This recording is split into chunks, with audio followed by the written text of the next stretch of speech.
Hey, this is Alex Stephenson, the girls basketball coach at Brock. Thank you for joining us on the Race and Pace podcast as we discuss practice habits, culture, and overall structure of practice.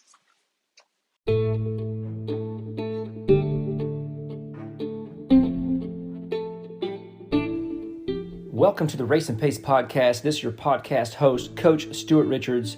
On this episode of The Wrap, I'm beyond thrilled to bring you Coach Alex Stephenson, head girls basketball coach for the Brock Lady Eagles. Coach Stephenson, what is going on, sir?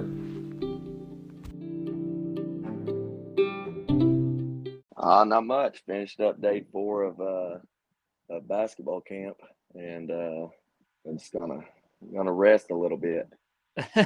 Well, I'm sure that was an awesome, exhilarating camp, and thank you for finding time to come on the show and talk some hoops with us. I know the audience is excited to hear from you, and we're just going to dive right in it. Going back to the 2020-2021 basketball season, you at the time were the head girls coach at Dodge City, and you guys went undefeated, I believe, at 32-0. And won the girls Class 1A state title. That particular season, on the way to the title, you sort of were able to defeat the who's who in girls basketball in the state of Texas, including Argyle, Lovejoy, Gunner, Kennedale, and then, of course, your run to the state tournament and eventually defeating Nazareth in the state finals to secure the Class 1A state ring on your birthday, might I add. Talk to us a little bit about that season, Coach. Man, it was at the end, I guess you could say it was storybook. As crazy as it sounds, I didn't really look up and realize we were undefeated until we got into the playoffs. So, you get lost in the season and lost in your work. And it was kind of crazy because, you were coming off of COVID. And so we didn't have our spring, but then, UIL let us start doing, skill time in the summer. So, I think that was huge for us, getting to come back, regroup. The year before we got beat in the regional semis. We had been 3 straight years to the state championship game before that, and it just a bad loss, bad taste in my mouth and the kids' mouths. I mean, we just got whipped in every facet of the game, and so you come home from that, you go to the state tournament, and you watch the other teams, and just makes you jealous, to be blunt. And then you come and you sit around the house for 2-3 months, just pondering, just on your mind. And so to me, I thought that was good. So when we did get to start working out again, I think that we wanted the ball in their hands, and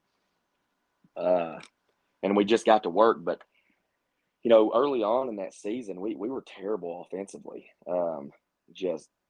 but very good defensively. We were really good defensively all year, but all throughout the season, I was like, man, how are we gonna make it? We can't score, and it just all come together at the end. Leading up to that, we had no injuries. Okay, we had no injuries all year. We get to the state semis, and first possession, our leading scorer goes down, torn ACL. And that's not the first time that's happened through our runs at Dodge City. And, you're just sitting there thinking, okay, this isn't fair. Why has this always got to happen? And the kid just stepped up and just kind of filled that void and, got it done at the end. But, ultimately it was our defense as we held Nazareth to 21 points that game and scoreless in the third. And that's kind of what I'm most proud of is, we hang our hat on defense, and it's not the sexy thing in basketball, but it's the hard thing, and it's a collective unit.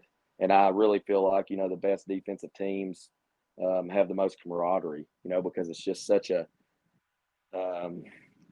to be elite, it's such a team unit of everyone on the same page every single possession, and really taking pride and not letting your opponent score, not letting your opponent get second chances, just being perfect. And I guess we were, Yeah, I mean, you guys are the definition of playing as a fist, playing as one on defense, and I can't wait to get into kind of some of the culture that you've built to get that going and the practice habits. But it's so interesting looking at your schedule from that year because I mean you guys went ballistic. I mean scoring later on, and things must have just been clicking. I mean Kennedale 79 points.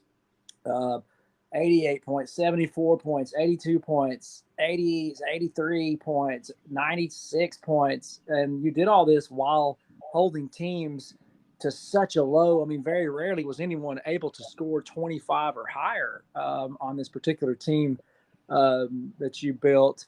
And so, I mean, within that, um, was it the defense leading to just really good looks on offense, or did your offense start to click at the right time while your defense was elite? Or take us through that a little bit, Coach. I I think early on, in the fall, I think you have to do all the hard things. You got to start with the hard things, and we were an athletic team, and honestly, we could have probably put a press on in the fall and got in there and scored some easy baskets, or started switching things out of our man to man early on. But I just after that loss the year before, I just didn't feel like, hey, we just weren't tough enough. We weren't tough enough to overcome tough situations. So, we really hit the meat and potatoes for majority of the year, and protected the paint, held teams to one shot. So, when you do that, it does slow your offense down. When you're grinding it out on defense, you're probably not as fresh on offense. And so I think, it almost was a process thing of, we worked to get elite and half court defense first. And then once I felt like we were there, we then started, emphasizing our, transition offense more. And I'm going to say, around Christmas or so, a little bit before Christmas, we added a 1-3-1 half court zone, like soft trap stuff, where we played the passing lanes, and the kids kind of really picked up on it. And we, down the stretch, we changed defenses a little bit. There were some games throughout that season. You talked about some of the teams we played. Well, I knew with us not having tournaments, like, we needed to play really tough competition. And honestly, the 32-0 record, I guess what I'm most proud about that is there was no fluff in it. We didn't play for that record. We played really tough teams, and that there were several games in that stretch that we went to that 1-3-1 in the half court and did some trapping stuff out of it, and it won us the game. But of course, that will speed your offense up, and I think just the kids having a better understanding. Early on in the year, I'm probably real tight and controlling with our offense. I want this to happen, want this to happen. And, as the season went along and I started seeing, how we were flowing better offensively, I really took the reins off and let us play a little bit more. And I think that really helped us. Mm, mm. So, congratulations again on that accomplishment. And just that's really cool that you were undefeated and able to get that state title that you've been working so hard for. And then spring occurs and you move on and up to Brock and become the head girls basketball coach there. And let's talk about what you brought to the program in terms of your vision for the culture, what things that maybe you had done at Dodge City that you're doing differently now, and just the evolution and philosophy on your how to build a program at a new school. Yeah. Coming into Brock, Brock was always a dream job of mine. just from afar, watching, Skip Townsend's teams play and Chance Westmoreland's teams play, and just just the way they played the game was always attractive. And so, coming into Brock was a little different because they love girls basketball. They love it. Not just girls basketball, basketball in general. So you already had that, but with each change of leadership, everybody does things differently. There's a million different ways to skin a cat. So I knew, and I've always been comfortable in my own skin, and things that I believe in, and what I want the culture and the day to day to look like. So, I knew that I had to bring that every single day. Things that, we do differently. I wouldn't say that I come in and just changed a lot of things. And, right off the top of my head, I don't know any in particulars that I have. It's more like, just getting used to the environment, different kids, getting to know the kids. But, the one thing that we were going to bring was toughness. um, and not just physical toughness out on the floor, but it's mental toughness of just the day to day grind, and um, wanting to be coached. Like, to me, that's key. If you got a group of kids that want to be coached, and um, not patted on the back all the time and told how great they are, but like look you in the eye and take criticism. Um, I tell my kids all the time, being coachable is not, yes sir, no sir. It's doing what I tell you to do the next time. Um, and like building a culture of that, and just the consistency of just day to day, like you're in this profession, man. You got a team, and coach them. And the hardest part of coaching and the hardest part of winning and things is, can you show up every single day with the it factor? Can you show up every day ready to work, ready to get better?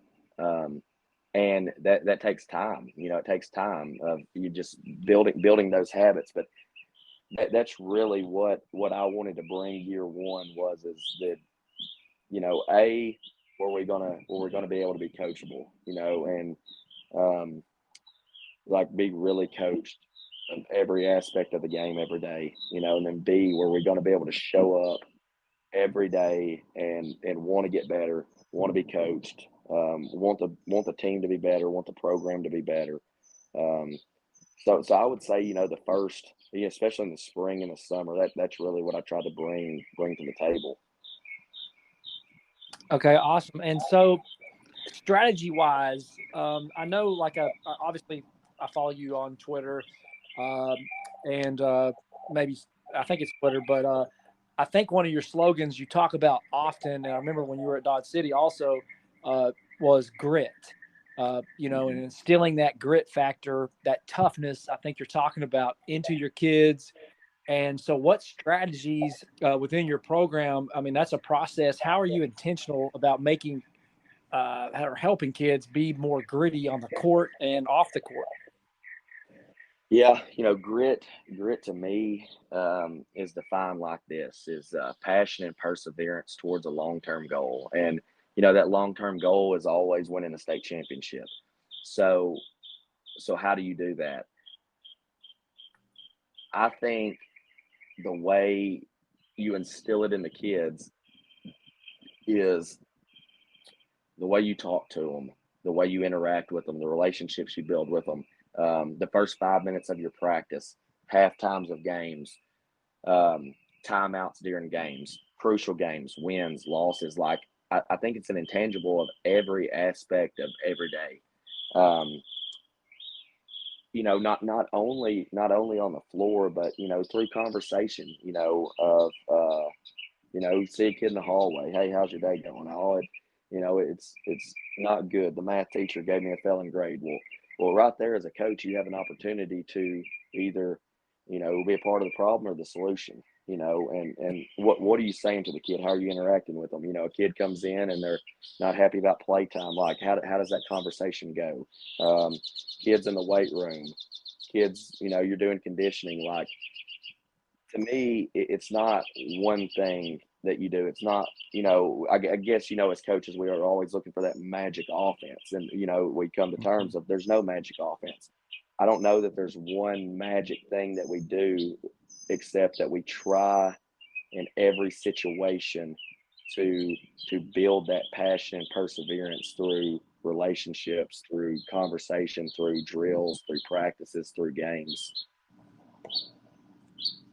Yeah, and it just sounds, I don't know, watching your teams play, you can tell that it's been ingrained in them, and that it's been intentional with it, with making them gritty and tough, and just playing with that kind of edge. And that's just a really cool part, I think, of the effect that we as educators and coaches we have the opportunity to instill some of maybe our personality into our teams, and it's a really cool thing. Oh, absolutely. And I think as coaches, I find myself in this rut, a couple times a year, but it's like, we look at this, a certain player on our team, and it's, we all have them every year, and it's, the frustration of, oh, we can't get to them, or they're not bought in, or, they're just, or, like I call them roller coaster players. One day they're up, one day they're down. But we can do that as coaches too, and it's like, to me, the greatest form of toughness is just being consistent every single day. And as a coach, I really take pride um, in showing up and being the best I can be every day for the kids, for the programs, for my assistants. I think that you have to, if you want your team to embody it, you want your team to play this way or to act this way, like, you better bring that every day. And if you don't, then you have to be okay with with what you're getting. It's kind of like, how many times as coaches do we complain about, oh, we can't rebound, or we don't shoot the ball. Well, how much time are you spending on rebounding in practice? Well, not very much. Well, that's the reason why. So to me, our culture and the way we play and the way we act and how we play is very, very important to me. So in order to get what I want, I have to show up every day, and I got to be the best I can be every day. Because the kids aren't buying into it if they don't see it reflecting off of you.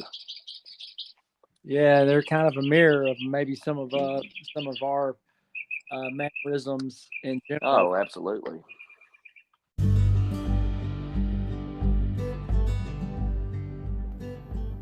Hey, Race and Pace podcasters. If you haven't heard about Anchor, it's the easiest way to make a podcast. It's free. There's creation tools that allow you to record and edit your podcast right from your phone or computer. Anchor will distribute your podcast for you, so it can be heard on Spotify, Apple Podcast, and many more. It's everything you need to make a podcast in one place. Download the free Anchor app or go to anchor.fm to get started. And happy potting.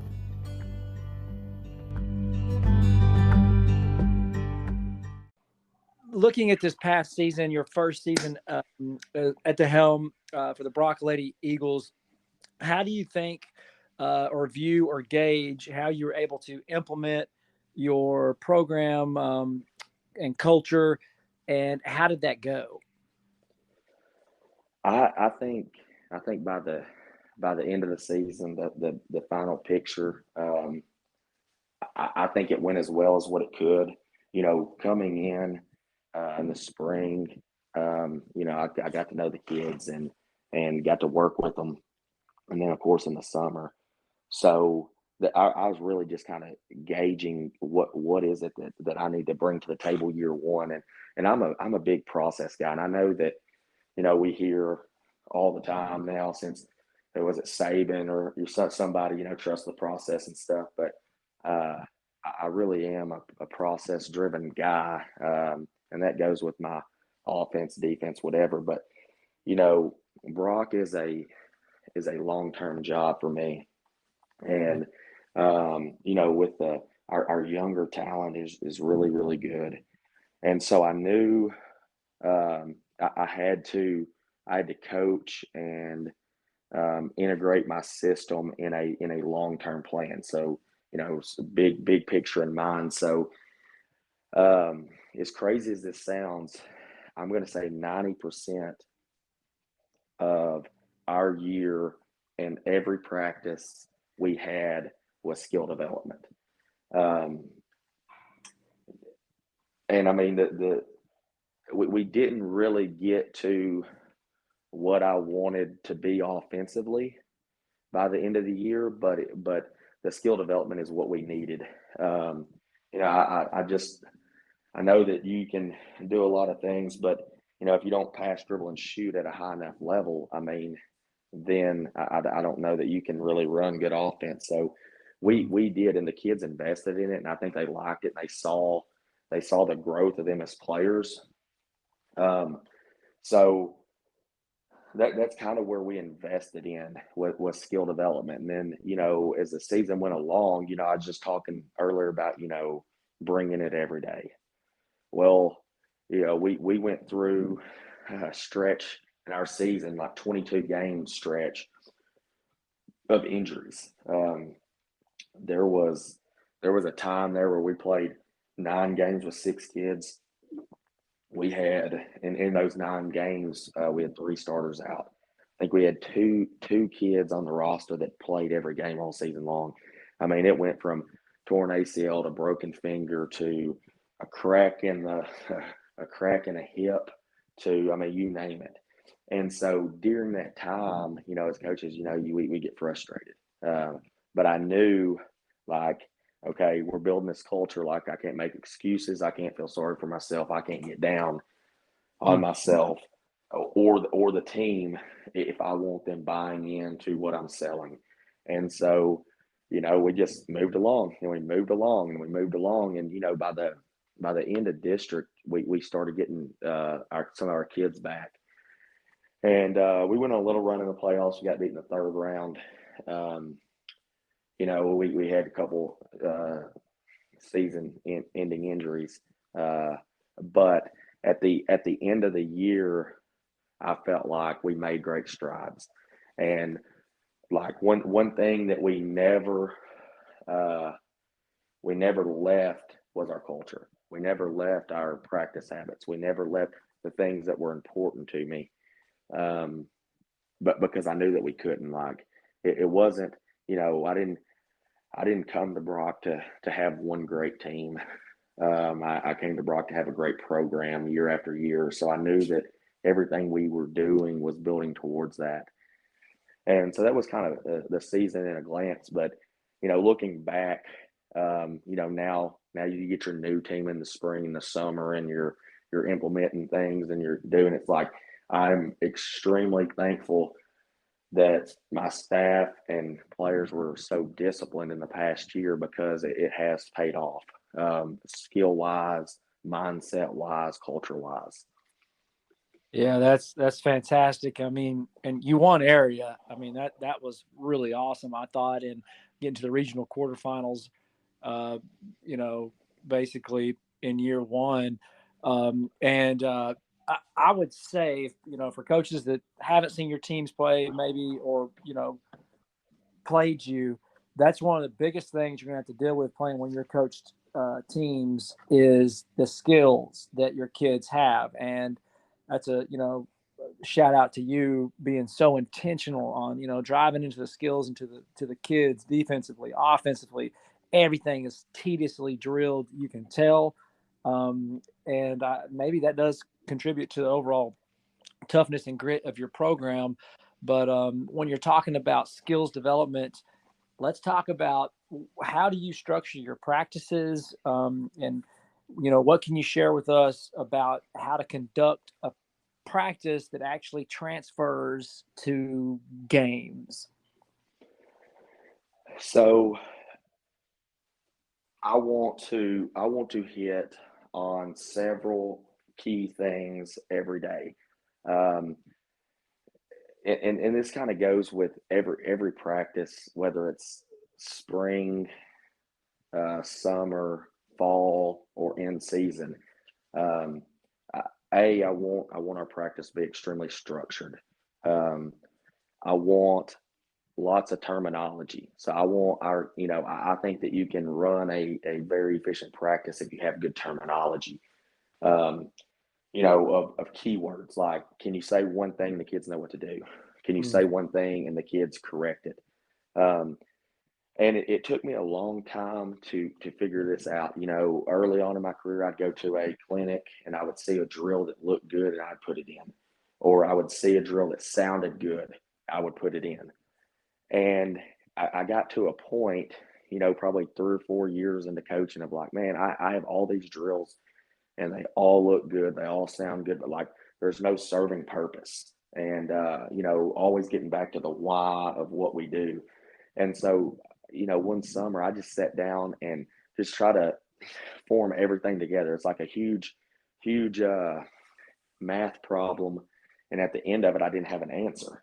And so I had to go back and rework the math problem over and over again until I finally had the answer. So as far as skill work, I mean, I want everything from the way we move to the way we pass, to the way we shoot, to all be formulated together. So, we're going to work a lot of footwork, a lot of passing, and then everything, go like steams together to your offense or to your defense. I think practices for us are, I've heard of coaches use this term for, an ADD practice where it's, just balls to the wall. I would say that's kind of the way we practice. There's never downtime. We don't have water breaks. There are water bottles around the gym. When you get to an end of a drill or you slide off or something, that's when you get your drink. Like, so there's never any stoppage. But I want to go from skill work, which is ideally our fundamentals, skill work, to our defense, to our offensive breakdown, to our transition, and then form it into a team, in really that order. So, if you're looking at an athletic period in the fall, you got 45 minutes. Well, we may go 10 minutes of skill work into 15 minutes of defense, 15 minutes into defensive work, and then kind of bleed our transition, shooting, teamwork stuff in at the end. I like to keep everything together in practice, though. I think it's easy to go from, A to B to C. But, when we're working defense, it's going to be, a buildup of closeouts to on-ball defense to gap support to help the helper, kind of in that order where it's a process of, oh, this is why we do this. So this, we did this. Now it helps us with this. Now it helps us with this. That's kind of how we structure practice. Year one here was more so like teaching the kids, the way we wanted them to, when we catch the basketball, how our feet, when we pass, catch, shoot, dribble, all the basics. And so that's kind of the way we practice. No, I mean, you just basically gave us a template, on how you do things, and it's awesome. And while you were talking, it occurred to me, man, you went from and I don't really get caught up in classifications, but it is interesting to think about. Hey, you won the state title and had so many state appearances in 1A, and then you jumped to 3A this year. But the thing that remains the same is the skill acquisition of the kids. Like, you have to have skilled players regardless of the classification. But what differences did you maybe immediately notice, and did, within your opponents, maybe at a 3A level as opposed to 1A? Good ball players in every classification, don't get me wrong. But maybe what differences did you notice, and how did you evolve as a coach through those maybe changes or things that you noticed within the jump in classification? The biggest takeaway, I think, anytime you jump up classifications, is just you have more better players, and more better teams, and probably more, more programs that may take basketball more seriously, if that makes sense. I think that, at the 1A level, you'd get into the playoffs, and if you had three really good players, you're making a long run every year. And then you get to the 3A level, and it's like in our region or Region 1. I mean, you may have 5 or 6 really good players that get beat in the second round of the playoffs. So that was key. I thought, like, early on was, okay, you better spend time with skill development and getting your kids ready to go, because every night's going to be a battle. But, as far as basketball is basketball. I mean, you better be able to pass, dribble, and shoot, and you better be able to defend and rebound, or you're going to get your butt kicked by anybody. But that's really the biggest jump. Is I just think there's the more you jump up, I mean, the schools have more kids to choose from, and so of course you're going to have better players that you're going to have to go against. And there were nights at the 1A level where you had to stop one person or you had to stop two. Like we play Jim Ned in the playoffs, and they got 5 out there. All 5 can score, and so there's not as much hiding. Like, if there was one takeaway after year 1, it would just be you better have skilled kids to win. You have to. I mean, skill development is huge. That's awesome. And a funny little story. I don't know if I had a chance to tell you, talking about skill development and maybe just how you do things. But before we played this year, my assistant and I, were watching your girls warm up, and I remember telling my assistant, man, even his warm up drills are different and they're just cool, and they just seem so on target with what you're talking about, just having a good synergy between the skills that you're, wanting the kids to have and the drills that you're running to achieve this, and then what schematics you're running offensively and defensively. But it's noticeable. And I remember we were kind of chuckling on that or over that comment on the sideline. And so within that, what is a Coach Stephenson, fundamental to your practice template? What are some drills that to you are absolutes as many times a week as you can get them? It's a vitamin. Share with us maybe one or two if you would. Yeah. Well, I'll start by saying this. If the drill does not go hand in hand with what you're doing offensively or what you're doing defensively, I would really challenge you to scrap it. I'm to the point now where if I add a new drill or I add a new play or this, I'm taking one away. Just because less is more. And I mean, that it's so true. So I'll be honest, I don't have just a million drills. My kids may get bored with what we do, but what we do, we're going to try to be great at. And so therefore, I mean, we're going to work our feet. We're going to pass. We're going to close out and guard the basketball, and be in good gap support every day. The other stuff, kind of it changes a little bit, but I would say those are my absolutes. But I mean, one drill in particular that we really work on, and it's a passing drill, but we really emphasize our feet out of it, and then just movement off of the bounce. Like, when the ball's put on the floor, what are the other 4 players doing? Because at this level in this region, if you're standing, you're easily guarded. And so, we call it Raptor Passing. I stole this from Nick Nurse with the Toronto Raptors.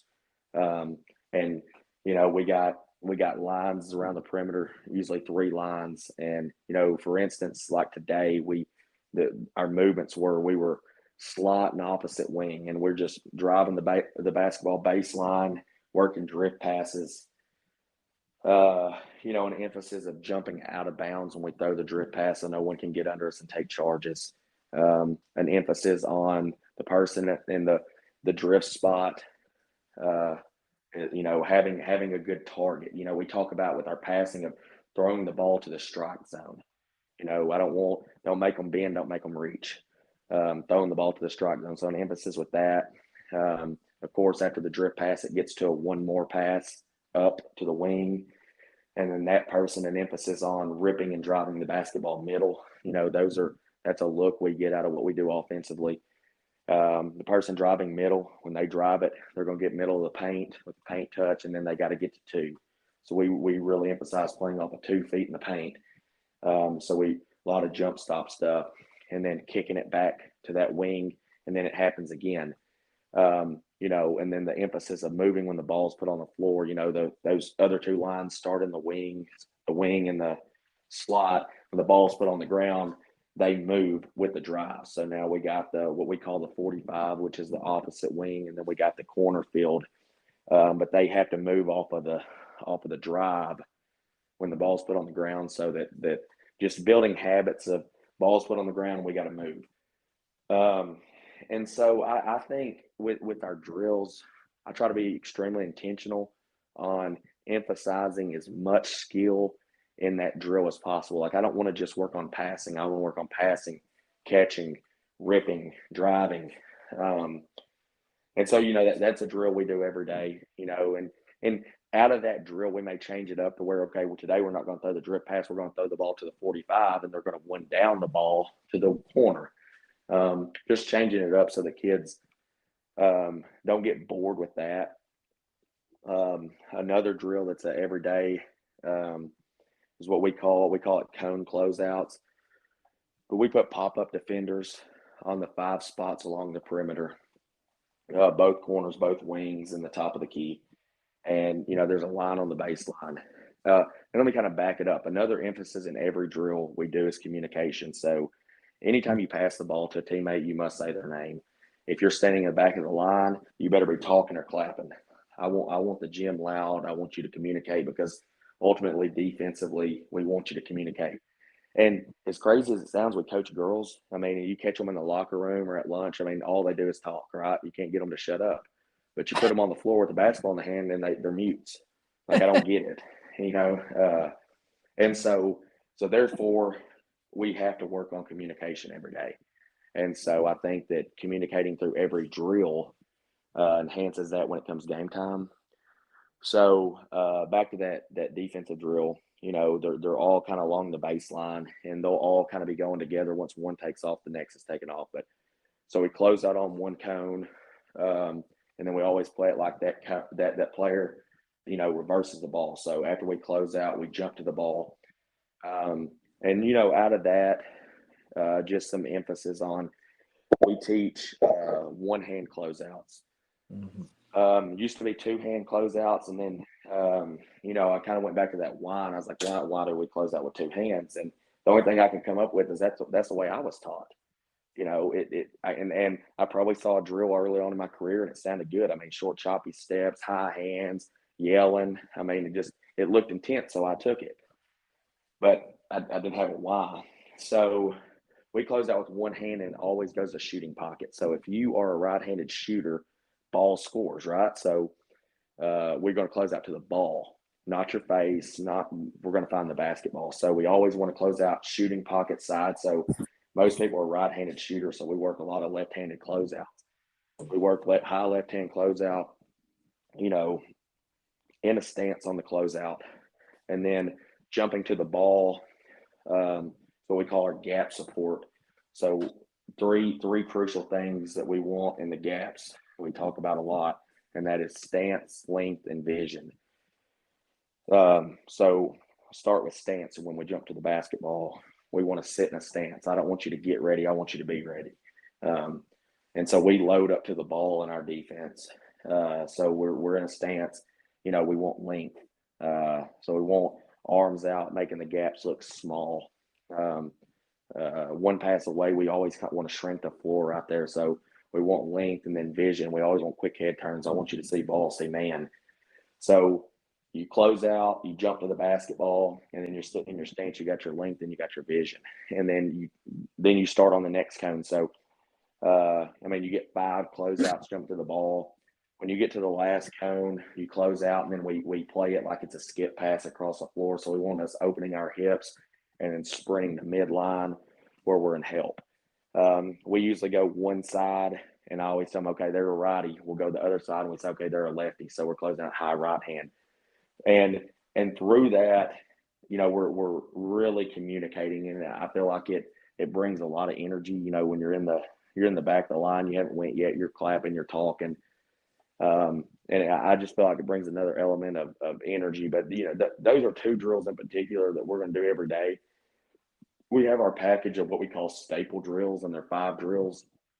Through the flow of practice, those drills are done in about 8 to 10 minutes. We go from one to the next to the next. But those 5 drills, I would say, define who we are as players. If you walked into our practice and you watched 10 minutes, I would want you to be able to walk away in 10 minutes and tell me what it is that we stand for in our program as far as from the basketball standpoint. So we are very intentional with those drills. And those are going to be the same ones we do in warm-ups.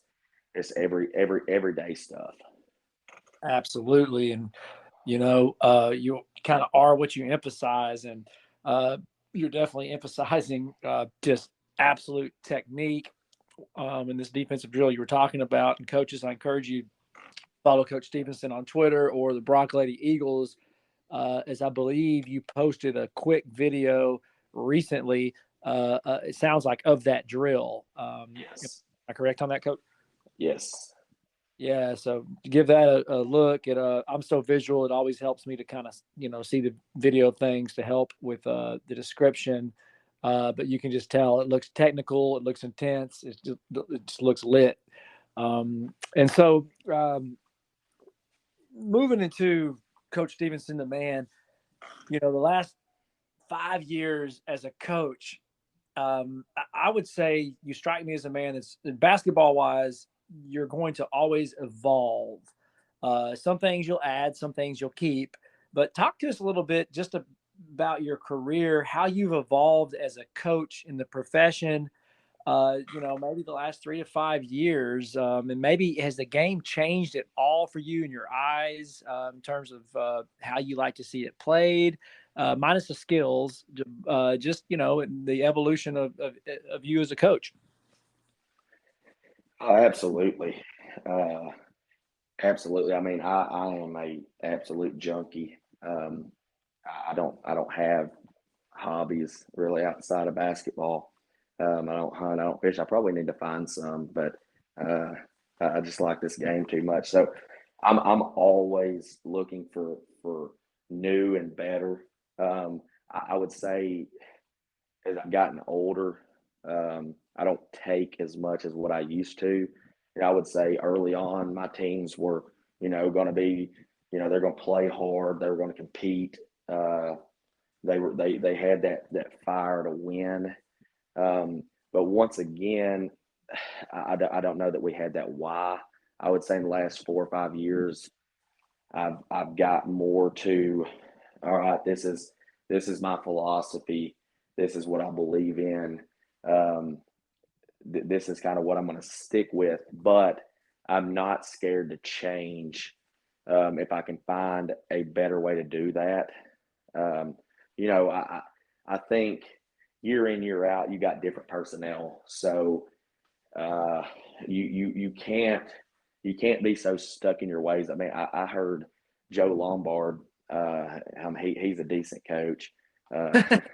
But I heard him say one time, he's like, I'm not a slave to a system. I'm a slave to fundamentals. And I think that is just golden because it's true. Like, your fundamentals should never change. In my mind, there's a right way to play basketball, but that's fundamentally. As far as X and O's go, I think there's a million different ways to skin a cat. I think that, if I woke up tomorrow and I had different athletes in the gym, I'd probably play a different way if it gave them a better chance to be successful.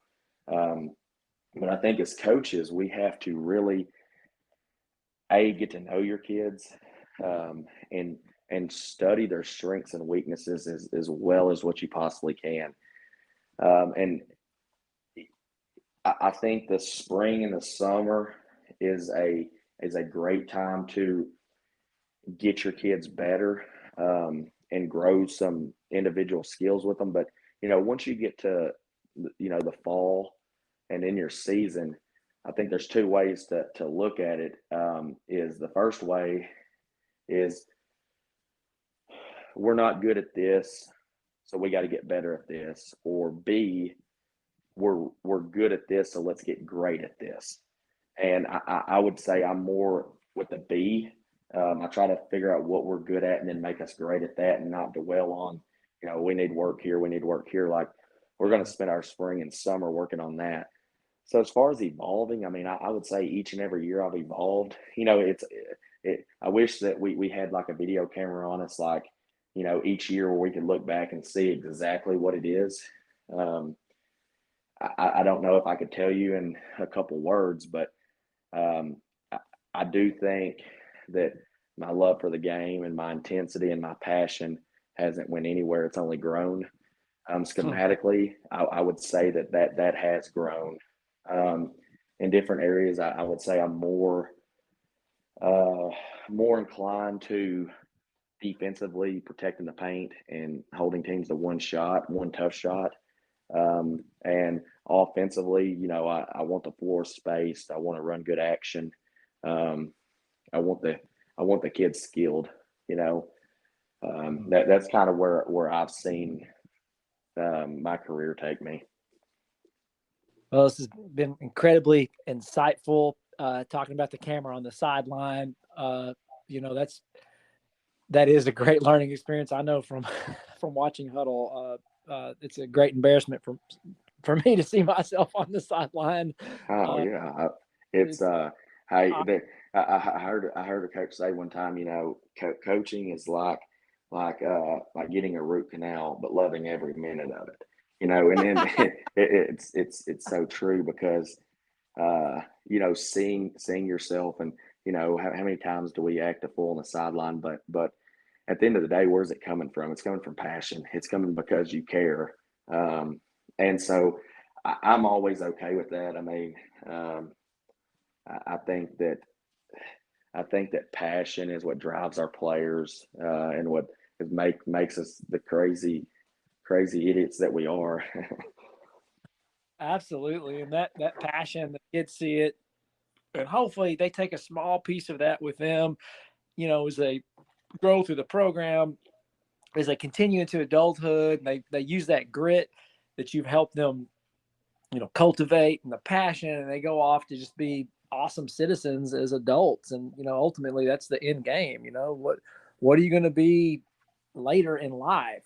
Well, let's build those skills, Oh, absolutely. And I mean, there's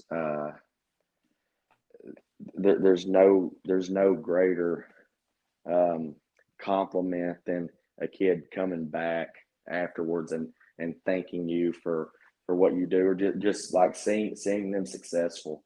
We, in the moment while you're coaching them, I guess we may talk about that stuff, but I don't know that it's that we're really thinking about it then. Mm-hmm. But when them ex-players come back and see you, there was several of mine from Dodge City come to a game this year at Brock and watch the game, and it just means a lot to you, that you impacted them in the correct way, and they don't always see it in the moment. But at the end of the day, we don't stay up all hours of the night, and we don't study the game. We don't do these podcasts. We don't do this because it's for one reason. You care about the kids, and you care about getting them better, and the platform that we have is just to get them better at the game of basketball and teach them life through that. And so I think that's why we do it. And, I hope they all see that, rather sooner than later. Absolutely. And in closing, I believe June 22nd, you're going to be speaking at a coach's clinic in Glen Rose. Talk to us a little bit about that, or maybe where to find information, and maybe what your topic is. I know there's some stellar speakers also joining you. Talk to us a little bit about that in closing, please. Yeah, it's a loaded clinic. I can't wait to go learn from those guys. You got Coach Gazelle at Glen Rose. He posted, I forget how many wins and state championships for their speaking. And so that's definitely an event to get out to. I got two kind of tossing in the air of speaking as favorite practice drills or favorite set plays. I'll speak on one of those two. And so I hope there's something in there to offer. But I know that I'm going to learn a lot from the other speakers. I think it's like a full day thing. You can golf and lunch, and then speakers are at the end. I'm not much of a golfer, so I'm just going to show up and speak. Let everybody hear this Southern charm. Absolutely, coaches. And do you have anything posted on your social about that, or Yeah, I shared it, and if you want to, I'll give it to you if you share my email or my cell phone. And if anybody has any questions, but Coach Gazelle at Glen Rose is putting it on. It'll be a top-notch event. Wonderful and fantastic. And Coach, you're the first second-time guest on the Race and Pace podcast, and I thank you so much for your time and your investment in the game. And I really enjoyed this episode, just talking about culture and talking about practice habits, and just your laser focus on fundamentals. It should inspire everybody just to get in the gym and get after it. But anyway, again, thank you so much for coming on the show. It's always good to talk to you, my man. Man, thanks for having me. Thanks for doing what you do, man. It's I think in the last several years, I've gotten more information and nuggets off of podcasts than I have anything else. It's so easy to listen to them going down the road and things like that. So what you're doing is impacting coaches, and at the end of the day, that's kind of what we do. Share things and take and give, and we're all thieves, aren't we? I mean, I know I'm the biggest thief there is, and so thanks for hosting this and doing this and giving back to the game. Man, trust me, the honor is mine, and I steal from all y'all, and I just love that every coach I've reached out to has been like, oh my goodness, yes, I want to come on the show and share and help people, and ultimately, if we play each other, we want to win, but after that, it's like, how can we learn and grow as a community of coaches to do what's right for kids and make this game in Texas the best, which it is. Oh, absolutely. I mean, if that's kind of my thing is if as us coaches, we all go through the same battles and the same problems. We being there for each other and sharing and learning from each other is the best tool we really have, because you can't go down the road and talk to a doctor about coaching. They don't live it. So going listening and talking to coaches, in my opinion, is where I gain the most growth every year. Man, Coach Stephenson on the Race and Pace podcast just killed it, dropping fire. Coach, we're gonna end it, and thank you again, and we'll talk soon. Yeah, thanks, man. Absolutely. Bye.